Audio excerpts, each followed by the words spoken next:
This hearing didn't just feature another partisan clash. It carried the weight of betrayal, the collapse of trust, and a rare moment where a senator looked a cabinet official in the eye and said with absolute clarity that he regrets ever voting to confirm him. That's not politics as usual. That's a public official acknowledging that everything he believed about a colleague's integrity, judgment, and commitment to democratic values has been shattered.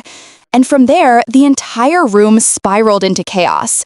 To understand why this confrontation mattered and why it struck with such force, we need to peel back every layer of what was said, what wasn't said, and what this reveals about the state of American governance right now.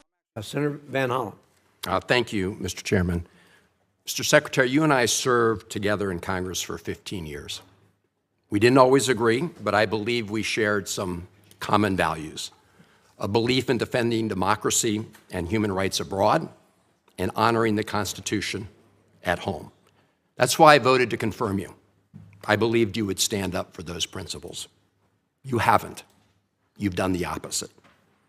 And you used to speak with conviction about the importance of foreign aid as a tool to advance American values and interests. Then you stood by while Elon Musk took a chainsaw to USAID and other assistance programs. That has left a staggering toll. Broken trust with countries, openings for China and other adversaries, and countless preventable deaths of children and others. Take Sudan, for example. The freezing of U.S. humanitarian assistance forced the closure of nearly 80% of the emergency food kitchens there. 2 million famine-affected people were left without access to food. People died because of those actions. Mothers, fathers, and children. Tons of emergency food that could have saved their lives was left rotting in warehouses because you and Elon Musk refused to let USAID do its job. Sudan is a country where, by the administration's own determination, a genocide is unfolding in Darfur. But here's where it goes from cruel to despicable. While cutting off food aid to Sudanese families living through an actual genocide, you're fast-tracking white South Africans for refugee status under a manufactured claim that they are the victims of genocide.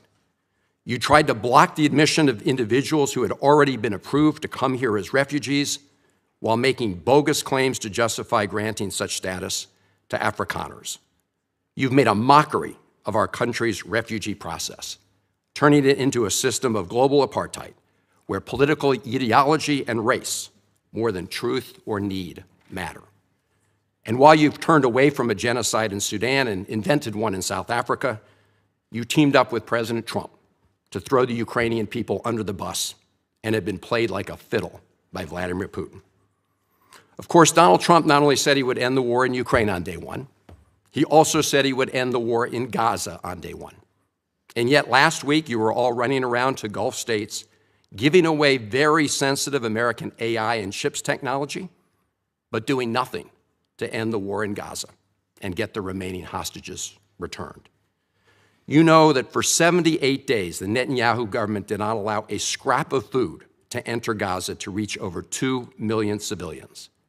57 children have died from malnutrition so far, and more than 14,000 children are in imminent danger of dying of starvation.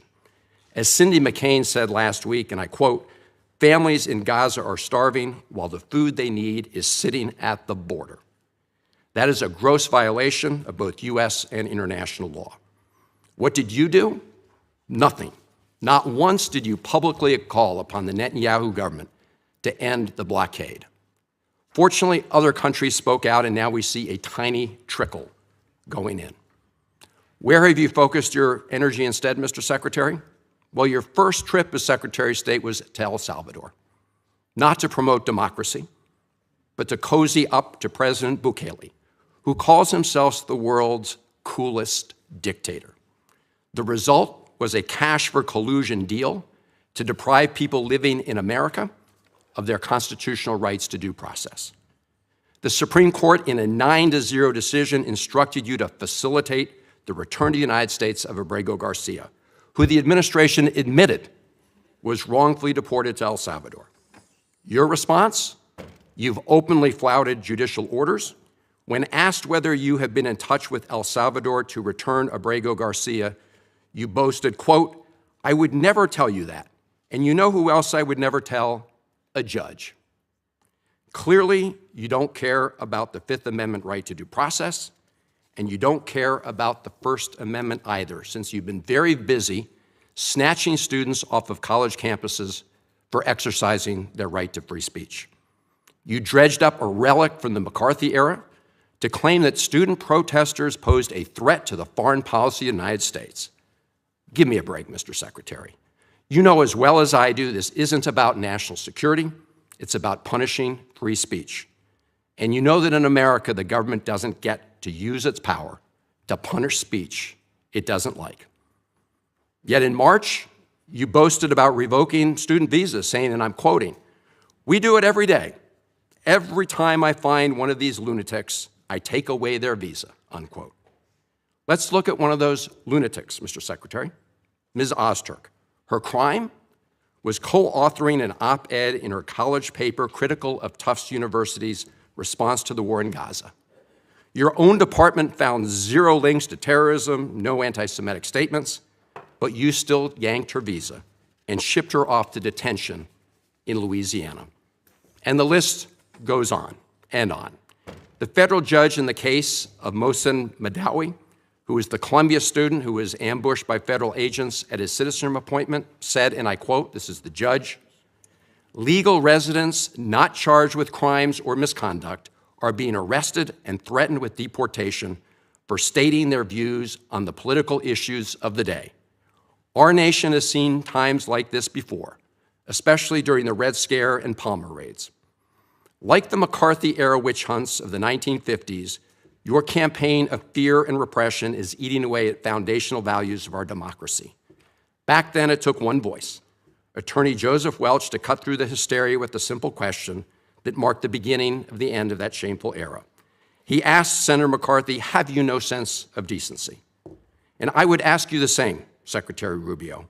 But you have shown through your words and your actions what the answer is.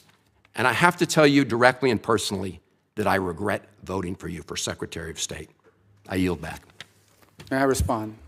You may sit. Well, first of all, your regret for voting for me confirms I'm doing a good job, based on what I know. Well, that's about just your a record and flippant what you statement, stand Mr. for. Secretary. Can I respond, Mr. Chairman? You may. I didn't ask Senator, questions. please let the Secretary have I'd be the floor. happy to, but then I can respond to his Your response. time's up, Senator, and willfully used, I might add. Well- your remarks do not represent the view of this committee. Well, Mr. Chairman- Secretary, please. Well, I'd like to. I can't respond to everything he said because much of these are untrue, but I'll go through a few. First of all, I'm actually very proud of the work we've done with USAID. For example, I don't regret cutting $10 million for male circumcisions in Mozambique. I don't know how that makes us stronger and more prosperous as a nation. I raised don't regret Sudan, Mr. psychosocial Secretary. support services. I for raised USAID. Sudan, Mr. Secretary, Can I not respond, Mr. Mozambique. Chairman, or do I?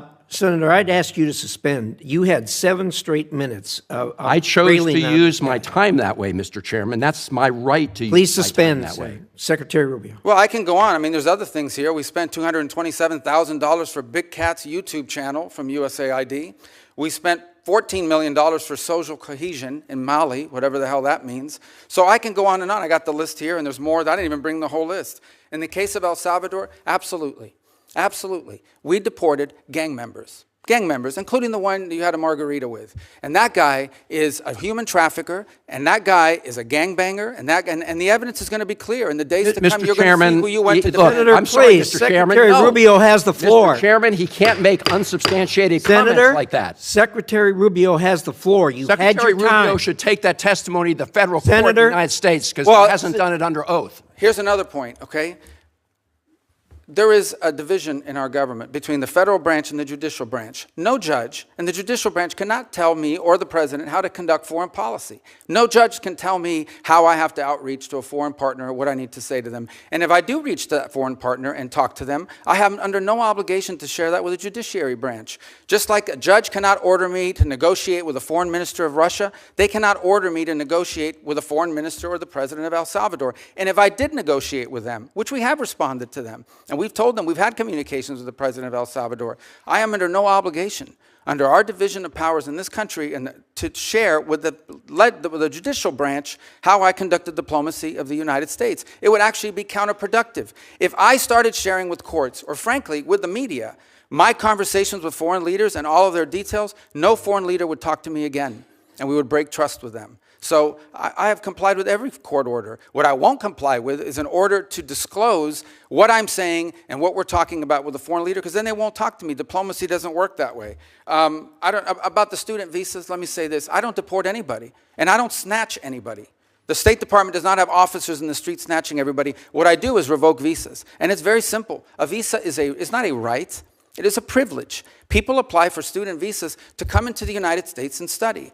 And if you tell me that you're coming to the United States to lead campus crusades, to take over libraries and try to burn down buildings and acts of violence, we're not going to give you a visa. Is that what Ms. Ostork did? We're not going to give you a visa. Is that what she did? Come on, Mr. Secretary. And every single one of these blowing cases, the smoke factors here are now. different. Senator, the bottom line is, if you're Senator, coming here to stir up trouble on our campuses, we will deny you a visa. And if you Does have the a First visa Amendment and we find apply you, to we will people revoke living in the United States? And we're going to do more. There are more coming. We're going to continue to revoke the visas of people who are here as guests and are disrupting our higher education facilities. People are paying money. These kids pay money to go to school, and they have to walk through a Writing an bunch of op-ed lunatics to the who are tough here on student newspapers visas. disrupting the Simple foreign as policy that. of the United I want to States. do more. I hope we can That's find more of these people. pathetic, Mr. In fact, the other Secretary. day, some guys led a riot. I forgot what university it was, and I asked, please, can you find the arrest records of all the people that were arrested at that riot at that campus? Because if any of them have a visa, we're going to revoke it. I feel so much safer All right, when you lock let's, up people like Ms. Ostork, Mr. Secretary. We've had enough time on the subject. Thank you very much. And When Van Hollen began, it wasn't performative outrage. It was disappointment layered with history. He reminded Rubio of the 15 years they served together, 15 years where disagreements were normal, but shared principles were assumed. And that's important. In Washington, long relationships often soften critiques. But here, the shared past made the critique sharper. Van Hollen wasn't accusing a political rival. He was accusing someone he once trusted to uphold democratic norms. So when he said, "That's why I voted to confirm you," he wasn't reciting a resume. He was establishing the foundation for a breach, a relationship that collapsed because the actions taken over the last year were not just policy differences. They were, in his words, betrayals of basic constitutional and moral responsibilities. And then he laid out why. First, he confronted Rubio on something that rarely pierces public discussion: the ripple effects of foreign aid cuts. It's easy for politicians to score points by arguing that aid is wasteful or unnecessary, but Van Hollen walked viewers straight into the consequences. When humanitarian aid stops, people don't just struggle, they die. He referenced Sudan because it is a real-time humanitarian tragedy where food kitchens were shuttered after U.S. assistance was frozen. That's not abstract diplomacy. That's families losing the only meal they had left. That's children dying not because food doesn't exist, but because it sits locked behind bureaucratic decisions. And Van Hollen didn't stop at the suffering. He pointed to a geopolitical vacuum. When the U.S. leaves, China steps in, expanding influence in regions where American leadership once mattered. That's the deeper lesson. Aid isn't just charity, it is strategy. It shapes alliances, stabilizes regions, and prevents adversaries from gaining footholds that can reshape global power. This is the nuance many viewers don't hear unless someone breaks it down, and that's what Van Hollen did. Then came one of the most provocative charges of the hearing, that while real genocide unfolded in Sudan, Rubio fast-tracked white South Africans under a false claim of persecution. That accusation struck at the heart of America's refugee system, a system designed to protect the most vulnerable, not to be reshaped based on politics or race. Van Hollen argued that the administration created a two-tiered model, one where genuine victims are turned away, and another where politically aligned groups are elevated through manufactured narratives. This wasn't simply a policy critique. It was an indictment of what kind of moral compass guides the nation's top diplomat. Van Hollen then broadened the lens, tying this pattern to Ukraine.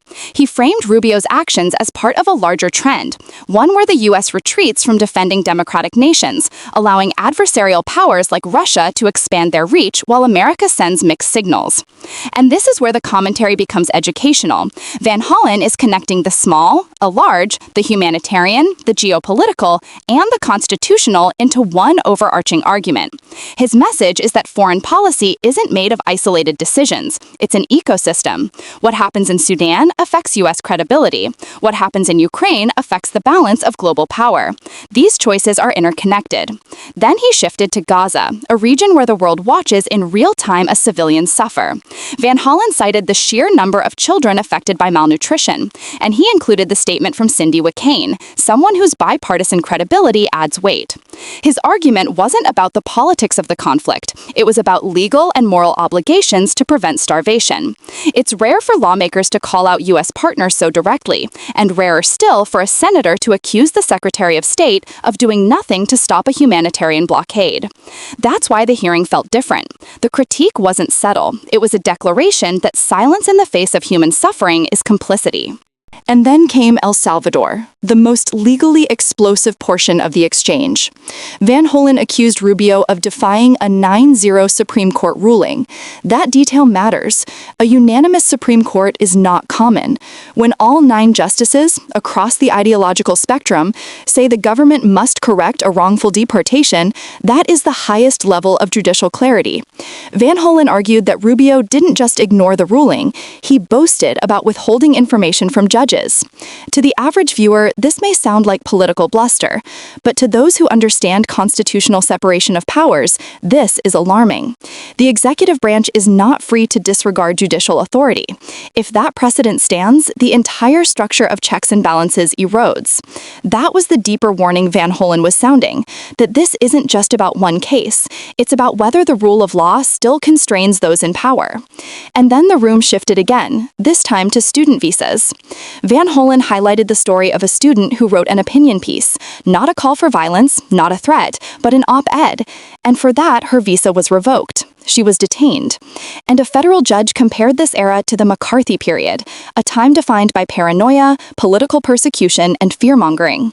Judges rarely invoke that history lightly. Van Hollen's point was simple. The government cannot punish speech it doesn't like. Once that begins, democracy recedes. And then came the emotional crescendo, the moment where Van Hollen evoked the famous question that ended Joseph McCarthy's reign: have you no sense of decency? In that moment, he wasn't just speaking to Rubio, he was speaking to history, to the precedent that someday, if these abuses continue, future generations will look back and ask who stood up and who stayed silent. That's why the room froze, and that's why his closing line, "I regret voting to confirm you," felt like the final shattering of whatever bipartisan trust once existed. Rubio's response, meanwhile, was defensive, deflecting, and increasingly combative.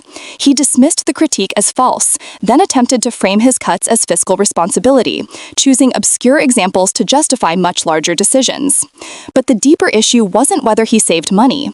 It was whether he undermined humanitarian missions, damaged alliances, and violated constitutional norms. And when he said no judge could order him to disclose communications with foreign leaders, the message was clear. He sees diplomatic secrecy as absolute, even when it conflicts with judicial authority. That tension between diplomacy and accountability is one of the most fragile elements of U.S. governance. When it breaks, power concentrates without oversight. By the time the chairman intervened, the hearing had descended beyond procedural conflict. It had become a referendum on what kind of leadership America accepts and what it refuses to tolerate. This wasn't just a heated exchange. It was a rare window into the fractures shaping U.S. governance today. A senator confronting a cabinet official over humanitarian crises, constitutional violations, and the moral direction of American foreign policy is not just political theater. It's a warning. It's a call for accountability at a moment when the stakes are not abstract. They involve lives, democratic institutions, and America's role in the world. If you want commentary that not only shows you what happened, but gives you the deeper context, the history, the implications, the human cost, make sure you're subscribed.